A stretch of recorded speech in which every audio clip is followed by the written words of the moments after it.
Aujourd'hui on se retrouve pour le tout premier toilettage de Polo qui est venu pour sa première épilation et comme vous pouvez le voir, il y avait du boulot.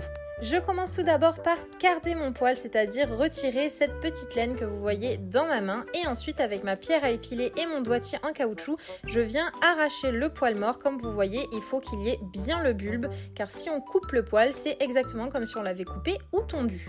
Donc très important de correctement arracher le poil lors de l'épilation chez le cocker. Comme vous voyez, on était sur un polo franchement pas perturbé du tout de l'épilation. Il a carrément fait sa petite sieste, tranquillou bilou.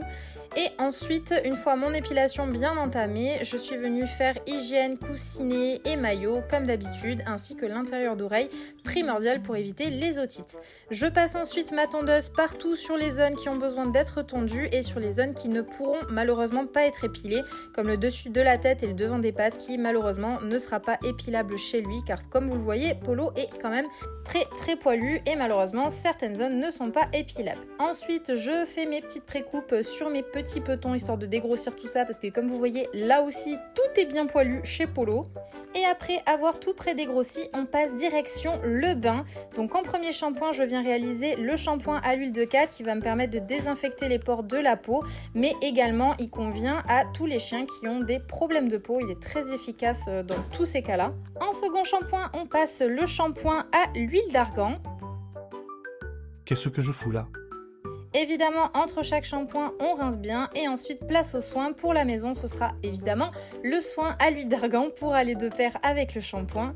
Et une fois mon soin brossé et rincé, je viens passer ma petite serviette magique qui va me permettre d'absorber un maximum d'eau, histoire de rendre le séchage beaucoup plus rapide. Et croyez-moi que chez les cockers, c'est le bienvenu parce que c'est interminable le séchage. En parlant de séchage, place au pulseur. Polo n'était pas un grand fan du pulseur, mais dans l'ensemble, ça s'est quand même plutôt bien passé.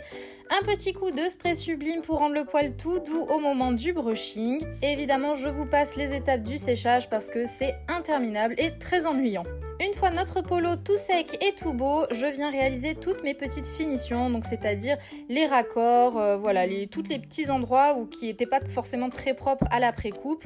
Je viens réégaliser mes petites franges, refaire au propre mes petits pieds, voilà, toutes ces zones-là, réépiler là où il y a besoin. Un dernier coup de flash pour faire briller le poil et voilà la transformation et le résultat. Il y a encore du boulot pour les prochaines fois car le poil n'est pas encore totalement mûr, mais c'est déjà un énorme changement.